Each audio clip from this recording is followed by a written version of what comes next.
Thank you. Yeah, welcome everybody. What a great venue to host our Big 12 Media Days. Very fitting, and that it's also the place that the Big 12 season will end as well. So a lot of great memories in this building.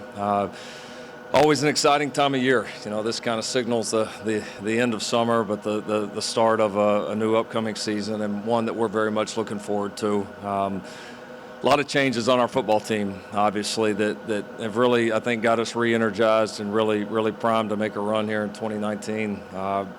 Would start with the changes defensively, probably the biggest changes in our program, bringing in Coach Alex Grinch as our defensive coordinator, also a couple of new position coaches, a new mentality, new scheme defensively. Been excited about how that's gone from this spring even into this summer, how our players have responded, and certainly know we've got to go prove it in the fall, but very eager to play great defense like the kind of defense that we feel like should be played at Oklahoma. So very much looking forward to those changes and the results. A lot of new faces on the offensive side of the football with obviously having a new quarterback this year, 4 new offensive linemen, but return quite a few skill guys around those players. So it should be a great year. We're very excited about it and looking forward to a new challenge with a new group, but that's one of the best parts about coaching college football. So very thankful for the opportunity, again, to coach at this place and a chance to do it in one of the great conferences in America. So with that, we'll take questions.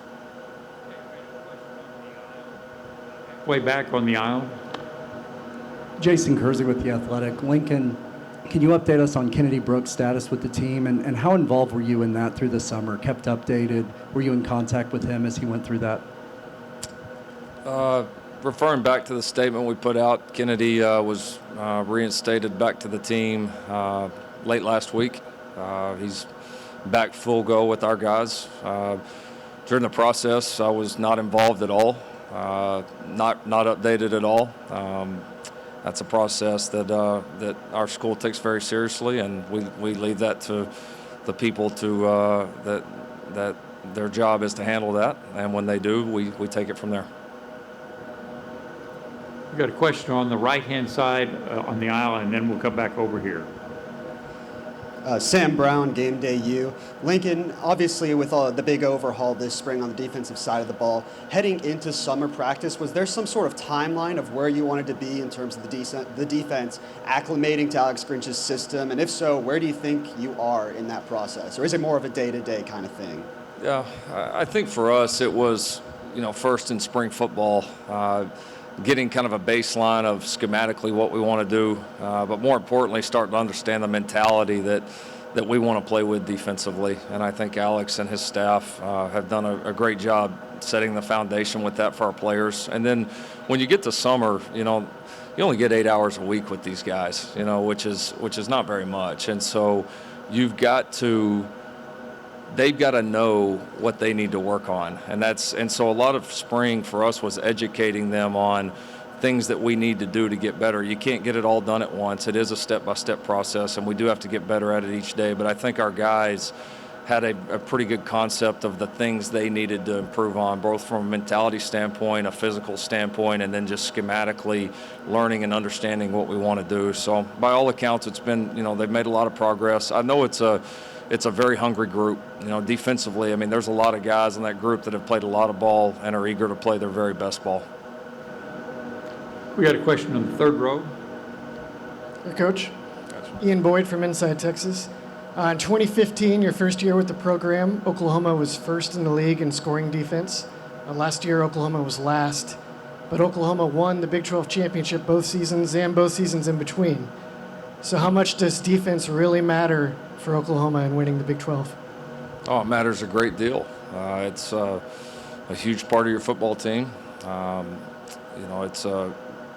We haven't played our best defensively consistently through the years, but in a lot of big games, including the last one in here, we've played pretty darn good. And so we've got to do that more consistently to make ourselves a better team, and we feel like we've taken the steps to do that. We got a question on the front row on the right side, Coach. Joey Helmer, 24/7 Sports. Everyone knows, obviously, Baker Mayfield and Kyler Murray just won the Heisman Trophy, but both those guys had more than a year in the system. How challenging has this process been for Jalen, given it's been at such a accelerated rate for him, kind of to learn the system and everything. It's certainly been different. You know, he brings a lot of great game experience that Baker and Kyler did not have when they got here, but also doesn't have as much experience in the system. It has been a little bit quicker, but it's been fun. He's been eager. There's been things that we do that he's been able to trace back, kind of the roots to different things that he's done at Alabama or even in high school. So it's not like you're starting from scratch, but it's been a fun process. He's a smart kid. He's eager, works very hard at it, and we've meshed together well. We have a question. We got a question all the way in the rear right side, Coach. Yeah, Lincoln Berry Trammell with the Oklahoman. You lost Kyler and 4 NFL offensive linemen. I assume your offense is going to dip. Can your defense rise more than your offense might slip this year? We don't plan on the offense dipping. And then the second part of that, we definitely expect our defense to be better. I don't think there's any doubt. That's why we've recruited as hard as we have. That's why we made some of the changes on the coaching staff that we've made. And, as we feel like there's going to be positive results behind that. And what we've been able to see behind the scenes up to this point, get you encouraged and excited that both those things will happen. So the expectations are very high on both sides of the ball, and we feel like we've got the right people in place to meet those expectations. We had a question on the outside aisle here on this left side, Coach. Lincoln, Joseph Hoyt, Dallas Morning News. Nearly 30 of your players on your roster are from the Dallas area, including 6 in 2019. How important is the Dallas area in regards to recruiting for you, and how difficult is it with TCU here and being equidistant to Texas?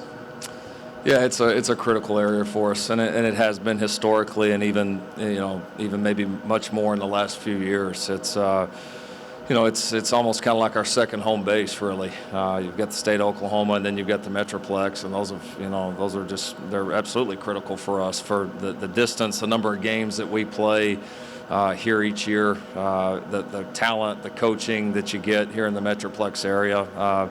We devote a lot of our resources to this area. A lot of our coaches are here many days throughout the year, and we've got a good familiarity and trust with the coaches in this area. So a lot of respect for this area. We've had so many of our great players have come from here, and we certainly hope that can continue. Question on the second row. Bruce Melzer, RCFB. First game of the season, you've got Houston out of conference, but they've got a new head coach who you've played, who knows you well. What kind of challenges does that pose for you? Yeah, a lot of challenges. Houston's a really good football team. Has been a really good program for the last several years. Have a lot of respect for the players they have.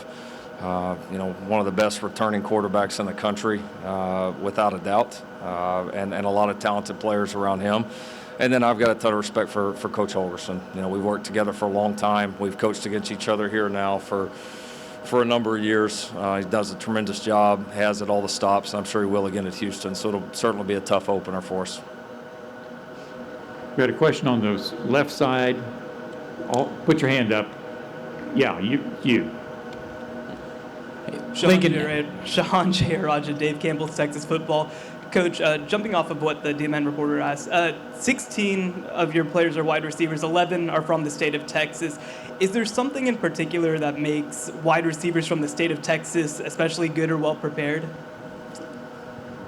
Well, I think the coaching in the state of Texas is extremely good, along with great athletes and then great resources. That's a pretty good combination. So there's been some really strong years like the year before of receivers in this area, and it's just been kind of an area that we've been able to attack. And I think you combine that with having a product that has made these guys excited. They've wanted to come play at Oklahoma. They've wanted to come catch balls and have a chance to play with great quarterbacks. And so it's kind of just been the perfect storm. And those guys have certainly produced for us. And we've got many young ones on our roster that we're counting on producing in the future.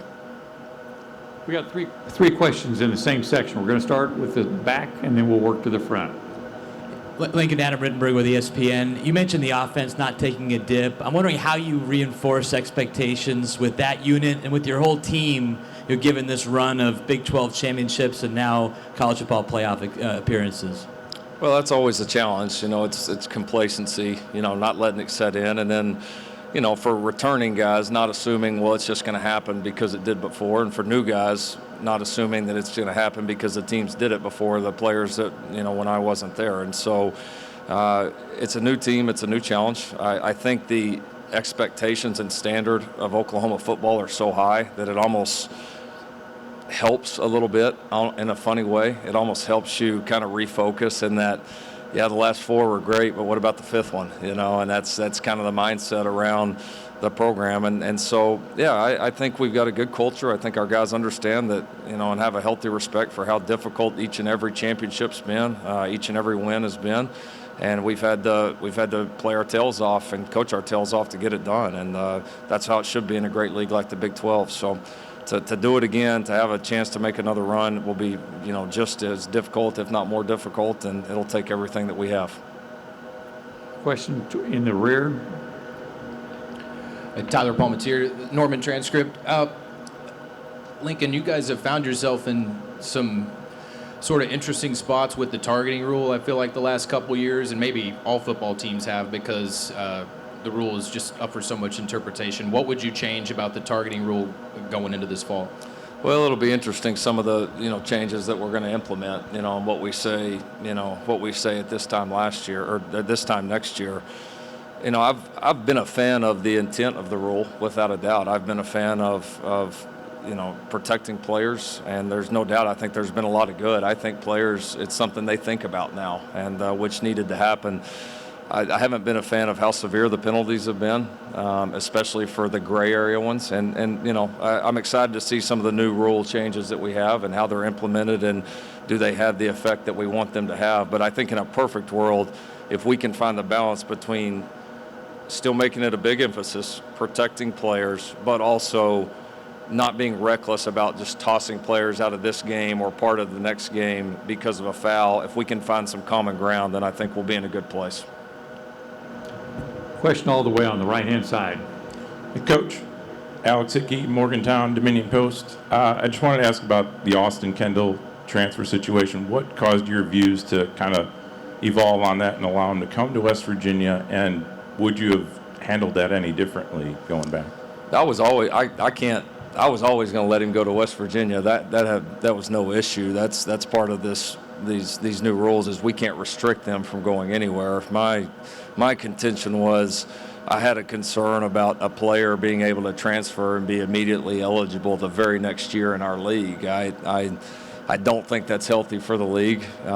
In the end, I think my personal relationship with Austin and his family, the fact that he, took a chance and came out to Oklahoma when I first got there, the fact that I was kind of with them every step of the way, I think the personal side of it overtook maybe more the business side of it from my head, and that's my views on it haven't changed. I still don't really agree with it, but I realize in that moment I wanted to do the best thing for the kid, and I just couldn't get past the personal side of it. And so, I hope it's something that we keep looking at, because I think we got to protect our league on that, and I think that's something we've got to look out for each other on. We got a question on the aisle about halfway back, and then we'll come up. Hey, Lincoln, John Hoover, the Franchise and Sporting News. I've been asking some coaches today about the mentality of win now, win at all costs, versus the patience it takes to build a culture, a lasting culture. A little bit different perspective for you because the culture was already there. Is there still that balance that exists for you about, because Barry Switzer called it feeding the monster, for instance. Sure. You've got an entirely different kind of pressure on you. That's a good question. I think there's got to be expectations to do it each and every year. I think the goal is going to be to do it each and every year, but I think you've also got to be reasonable too. And I think as a football coach, whether you take over a program that maybe's had some down years, or you're taking over a program like, I was lucky enough to that was already having a lot of success, I think all you can ask for from fan base, decision makers, anybody, is to understand that every now and then a tough year is going to happen, and you want them to be reasonable, and you want the high expectations. I've never shied away from that at Oklahoma from day one, but I think as long as it's within reason, then you understand it, and certainly I was very fortunate with my situation. This will be the final question for Coach right here in the middle. Hey, Lincoln, Suzanne Halliburton, Austin American Statesman. I wanted to ask you about the Big 12 overall. It's always been known, or has been known, as a tremendous offensive league, just putting up pinball numbers. Do you think with the changes in the head coaches recently, do you think the Big 12 will still be known for that? That's a good question. You know,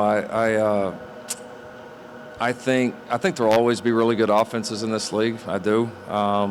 But I think the league will continue to evolve. I think there's too many good coaches, too many good players, too many programs that, you know, maybe had been down for a few years that are showing a lot of promise right now. I mean, you can name several right now just off the bat in this league, and so I think that's really healthy for the league. I think great offense will be played in this league. I think great defense will be played in this league, and I think the future for this league is as bright as any league in the country. I really do. Okay,